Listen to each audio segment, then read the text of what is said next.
Stepped on the scene, dripped in saline. Whole crew shining, call me Mr. Clean. Came in from the back, walked right to the front. Dancing to the music, smoking on the.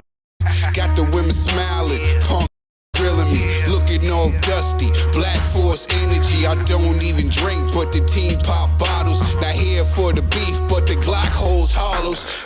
Think I'm cocky, but I think I'm worse. In this flexing like a Mr. Universe. The next topic we're going to discuss on Boxing Bros: has Gervonta Davis officially surpassed Canelo as the face of boxing? But I think before we start, there's a message that someone wants to relay to my big brother Mo. So, yo, Mo, I need my hoodie. Go man. ahead, TB. Go talk all that trash you was saying behind Mo's back. North hoodie, man. Come on, Mo. I need that. You know what I'm saying? Hey, Big Mo, he was talking about you behind your back, man. He said you promised him a hoodie. Promise me one. I never got it, Mo. I'm just gonna say, Big Mo, you promised me a hoodie too, and you didn't give me one, but you gave me a long sleeve T-shirt, so I'm cool with that. You promised me the long sleeve T-shirt, and you got me the hoodie. Turtleneck. Crazy. Mo, we want our merch, Mo. Okay, yes. So I want just know socks. that. And he said he wants socks. I don't even know if Mo got socks. Hey, I don't need socks, but I need the hoodie, brother. All right. So now we're going to jump into the topic. Has Gervonta Davis officially surpassed Canelo as the face of boxing? We're going to take a look at Twitter as there are reports of how many pay-per-view buys the fight actually generated. And as you can see, according to Dan Rafael, Canelo Alvarez versus Charlo reportedly did between 650,000 and 700,000 U.S. pay-per-view buys. So that's what Dan Rafael is reporting. So I'm going to turn it over to G first on this one. G, has Gervonta Davis officially surpassed Canelo? And the argument for that is he sold 1.2 million when he fought Ryan Garcia. However, his fight before that with the other Garcia, he did 250,000 pay-per-view buys. Go ahead, G. Well, but we also got to factor in the price because Canelo's fight was $85. I don't think there's ever been a Tank fight that was $85 for a pay-per-view, you know? So, because I remember when I purchased the pay-per-view for the Canelo Charlo fight, I was like, damn, $85? I was like, whatever, you know? I don't remember ever seeing a Tank fight being that expensive, you know? So I think you got to factor that in as well. So I got to see like the total money generated, you know what I'm saying? Like what was the actual like the sales from the actual fight? Because then I think the numbers would be a little different. But yeah, and then other than that, no, you gotta understand. I always say this: you need a good dance partner, right, to make a huge pay-per-view. And although Charlo is undisputed or partially undisputed because there was a conflict with the belts, he doesn't really have that cachet that, or he doesn't have that. He's been so inactive that I don't think a lot of fans, even Charlo fans, a lot of them even believed, yeah, he was going to actually beat Canelo. You see what I'm saying? So because of that, there's no word of mouth really, and people aren't really talking about it. So it's one of those situations, man. Like I think when Tank and Ryan got together, it was like, hey, you know what? The lightweight division's popping right now. Both guys are explosive. Both guys are essentially knockout artists. This is going to be a great fight. Somebody's going to get, you know, their O's going to go, this, that, and 30, yada, yada, yada. Oh, actually, hold on, wait a minute. Did Ryan already have a loss? I can't remember. No. Okay, yeah. So the O, everything was like in place because in the marketing around the lightweight division, like there was the four top dudes. So, you know, the branding was just perfect, you know, for everything. And you know, obviously, Mayweather, you know, promotions, they know what they're doing and everything. So I'm not going to necessarily say Tank has surpassed Canelo. I just kind of feel like, you know, Tank had a better formula than Canelo. You know what I'm saying? Like Canelo's just like, hey man, I'm doing my job. This is the guy I want me to beat up. He beats him up. It isn't Canelo's fault that Jamel isn't as established, as a Ryan Garcia. You know what I'm saying? So I don't know. I just kind of feel like this question is somewhat misleading, But I will say this: salute to Trill, because I remember Trill did predict. I believe you predicted 700 to 800,000 pay-per-view buys for that fight, and I was like, nah, there's no way. You know what I'm saying? So I believe that. Yeah, I think that's what it was. Yeah. So Yeah. Trill did pretty close. So salute to Trill on that one. Speaking of salute to Trill, we're gonna throw it over to Trill Dollar Bill. Look, I agree with G. I don't think that Gervonta Davis is surpassed Canelo as the face of boxing. That was cute. He just had a better moment. He had a moment. His moment was better. What I mean his moment was what G touched on a little bit. Ryan. Let me tell you something about Ryan, first of all. If you want to say anything, then we'll say Ryan did too. Okay? Is Ryan the face too? Because Ryan had a lot of casuals. Ryan has a lot of fanfare. Ryan has people that have never ever tuned into boxing, tuned into this fight. You don't understand. My kids were hitting me up talking about this. Their friends was coming from my daughter's friends was coming. My son was hitting me from the Marines. All his buddies was watching. Some of them had never watched boxing before, but they knew who Ryan was. It got nothing to do with Tank being the face of boxing. He just had a good partner. He had a good dance partner, what G was saying. We know who the face of boxing is. The face of boxing is the guy who I was watching on Channel 4. A commercial came on, and he's riding by in a go-kart on Channel 4, you know what I'm saying, on the commercial. That was Saul Canelo Alvarez. That's who the face of boxing is, because you see him on regular commercials, Coors commercials, golf commercials. That's what the face of boxing does. We talk about one fight opposed to many fights of Canelo. They had a good moment, but definitely Tank is it. Listen, the face of boxing is the undisputed champion at 168. That's who. When you know what I'm saying, that's who is the face of boxing. Gervonta Davis is a young gun, young talent. Nothing to take away from him, but he's undisputed secondary champion for all the secondary belts. He had a great moment. Nobody's taking that away from him because he had other casuals, and I think this didn't have no casuals with the Jamel Charlo, and this was for hardcore boxing heads who really knew boxing. Because a lot of people don't know who Jamel Charlo is, but they know who Ryan was. They knew Ryan from the TikToks and all that other stuff. The kids wasn't talking about this fight. Maybe Jamel need to do some TikTok dances or something. Go ahead, G. I just had a correction. I was like, $85 versus whatever, but the Tank and Ryan fight was also $85. You know what I'm saying? Mm-hmm.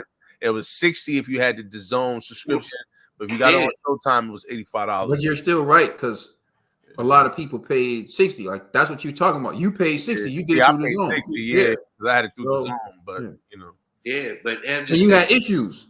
Yeah. Oh, yeah. Because I remember I paid $85 and I got to do Showtime. Don't remind me. That was crazy, Yeah.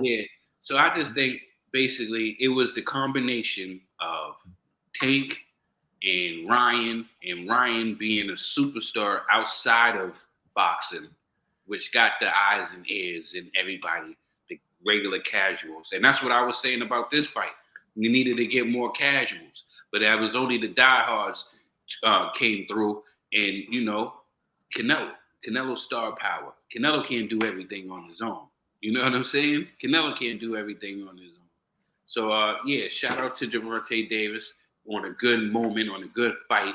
But as far as the face of boxing goes, it goes to Saud. TBE. I'm going to say this, that Tank and Ryan fight was amazing. Like, It's what we wanted. We wanted in that division. Like, we want the best fight the best. We want the fighters in that division to fight each other. And when Tank fought Ryan, we all knew what the outcome was going to be, but we also knew it was going to be a popular fight. Tank versus Charlo was also, sorry about that. Canelo versus Charlo was also a popular fight. And yes, it may have not generated as much views. Canelo is the face of boxing. And we know how the Charlos promote their fights, not the dog on the Charlos, but we know how they promote their fights. And Canelo's been consistent. Every fight, everybody wants to watch, and it's such nature. But Tank, for me, Tank, as soon as Tank becomes the face of boxing, it's either he's near and close to what Canelo has generated in his career, and so far, but Tank is a name to be thrown in the ring as someone to surpass him, but he has not passed him yet, you know? So Tank, get in the ring, get these fights. How can I say this? Canelo fight more than a lot of fighters every year. Like, Canelo has at least 3-4 fights a year, while Tank has like 1 or 2. So I'm going with the guy who has 3-4 fights a year, who's generating more money, taking the game serious, things of nature. I love Tank. Tank's my dog. And then these are my 2 favorite boxers in the sport, minus the other 2 who, you know, I don't want to bring up right now because they still generate a lot of money in the sport as well. But yo, these 2, there's no competition. It's just like, yo, put boxing on the map. Let them know y'all take it seriously. Let them know, let the world know y'all are here. If y'all want to see us, y'all got to pay for us. And that's that. There's no need to compare because they're 2 different weight classes. Tank down there, Canelo up here, but it's not down here like off screen. It's like, you know, like I said last week, AAU, and you know, when that happens, it's gonna change the game. G, fix your face, yo. I don't like when you do that, yo. Watch your mouth. All right, so the first thing I want to do is address the elephant in the room. There's no issue with Tank. There's no issue with Canelo. And for boxing to survive, you need multiple superstars putting up great numbers. And so I'm happy that Tank did and Ryan did 1.2. I hope they continue to put up great numbers. And I'm satisfied with Canelo doing 700,000. So that's the first thing I want to say.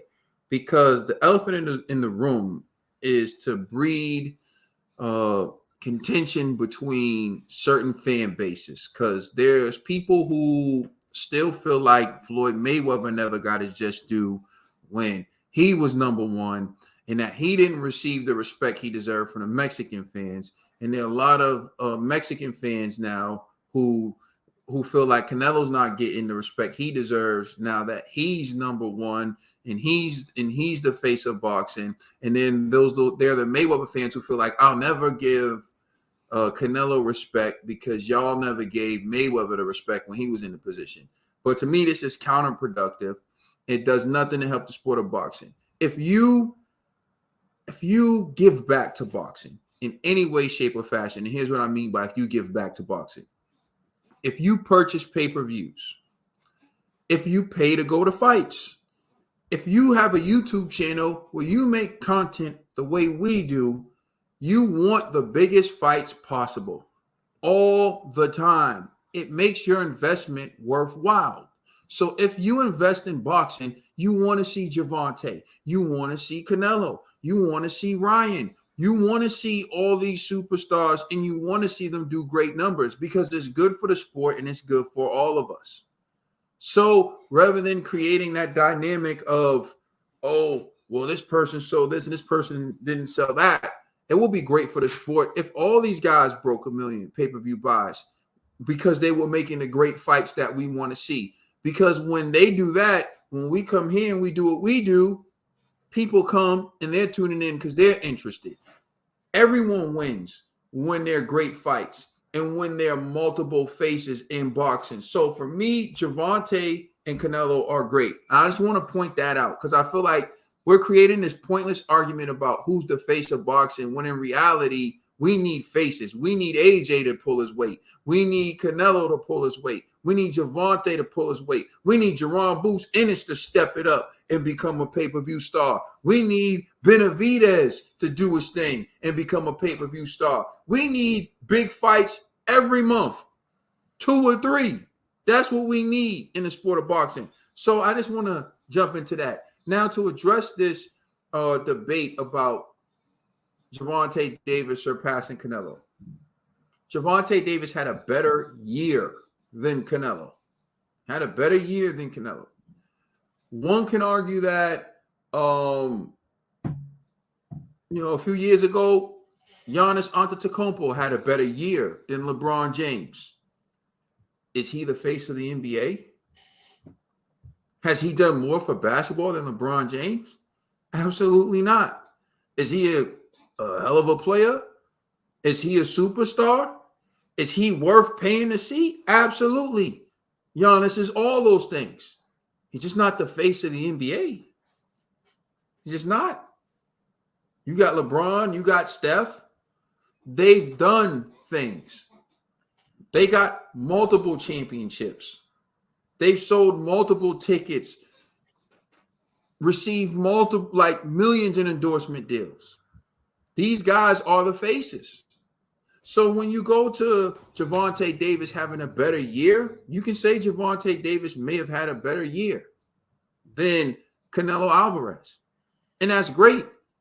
But does that mean he surpassed him as the face? You have to do it consistently. He did better than Canelo on one fight.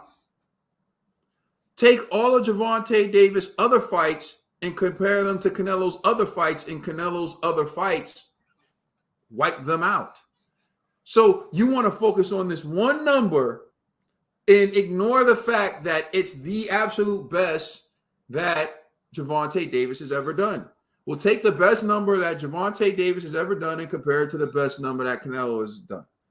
Take the most money that Gervonta Davis has generated in a year and compare it to the most money that Canelo has generated in a year. Let's take their average sales. How much do they sell on pay-per-view per average? And how many times has Canelo fought on pay-per-view? And how many fights are you going to have to factor into the average? And at what point would that disadvantage Canelo in comparison to someone who has a short history? So I really don't want to jump into this, and because I don't want to make it seem like I'm discrediting Gervonta Tank Davis. But the reality is Gervonta Tank Davis still has a lot to prove. Like, he needs to prove he can sell 1.2 million without Ryan Garcia. He needs to prove that he can pull in good numbers without Ryan Garcia. Because prior to Ryan Garcia, he wasn't pulling in over 300,000. He was at 250,000 on a regular, which is a good number. We pointed out how that generated over 20 million for him, which is great. But again, Canelo just did more than that. Canelo almost did triple that with Jamel. Canelo did great numbers with Jamel. And if Gervonta does 700,000 pay-per-view buys in his next fight, I would be here saying he did great numbers, because go back and check the tape. When people were clowning Gervonta's 250,000, we, the Boxing Bros, came here and defended Gervonta. Said he generated just as much money as AJ does with 1 million at $20 a wop in the UK. We defended Gervonta. So we're not here to do this. I feel like this is a pointless argument. I feel like, again, this is a us against us issue. If you're a fan of boxing, if you invest in boxing, you want to see all these guys do well because it's best for us. When it comes to Canelo, though, it reminds me of the Jay-Z song, Every Day a Star is Born. I can say the same about LeBron James. People will have longevity. Jay-Z was never the best-selling artist. Someone always sold more than Jay. At one point, it was M. At one point, it was Nelly. At one point, it was 50. They all were the top sellers. But Jay would drop an album and do well and just spit some hotness. Yeah. And make great business decisions. And over time, Jay became a billionaire, and Jay is legendary. Was never the top selling. He got 4 million Over time it sells more. But I remember in the moment he went quadruple platinum with Hard Knock Life, his best-selling album, and ever since then, he never did those type of numbers. He was just always consistent at like double, sometimes triple. Never reached those numbers again. Never didn't outsell Nelly in his time. Didn't outsell Eminem. They had the top selling albums of the year. Eminem at one point, Nelly at one point, 50 Cent at one point, DMX at one point, DMX at one point. Jay was never the number one seller. He was just always consistent. Consistency over time made Jay who he is. Because when those guys fell off, eventually Nelly dipped, eventually X dipped, eventually all those guys dipped, and Jay just stayed consistent. That's why Jay said, I seen Mace do it, I seen Ye do it, I seen Mace do it, M came through, caught lighter fluid, still I came through it, clap form. I'm the blueprint. I'm like the map form. You know what I'm saying? And he just runs through all the artists of his time who came through and just blew up and then fell off. And he just stayed consistent the whole time. That, my friends, is Canelo Alvarez. To be the face requires more than just having one good year. It means having longevity. And when you have longevity, it comes with peaks and valleys. It comes with highs, it comes with lows. Some years are going to be better than others. But what matters is every year, you're there. Every year you wouldn't rank LeBron James as the number one best NBA player that year. But he was always top 5. That's how he surpassed Kareem. So when you want to talk about the face of boxing, who do you think is the most recognizable face? Meaning, if we took Canelo and Gervonta and we dropped them off in multiple neighborhoods in different places across the world, who do you think would be most recognizable across the world? Gervonta Davis or Canelo Alvarez? Come on, man. The answer is Canelo Alvarez. That's what makes him the face. So, again, I don't want to act like or make it seem like I'm crapping on Gervonta because I'm very happy and I want to see Gervonta continue to do great numbers. But to me, this whole thing is just an argument designed to discredit Canelo and to create stupid, pointless arguments between fan bases. And I'm not participating in that. As far as I'm concerned, Gervonta Davis hasn't surpassed Canelo yet because he hasn't had the longevity. And as boxing fans, we should all be rooting for him to have similar longevity to Canelo because Canelo is going to be out of the sport in a few years. And then who's going to carry the torch for us? Let us know how you feel in the comment section. Please like and subscribe. Check us out on Instagram and Twitter. And please check out our podcast on all major streaming services. You know you rocking with It's the Boxing. I feel it in my soul. Can you feel Gotta me? get my money right. Came so cold in my cell, all them lonely nights.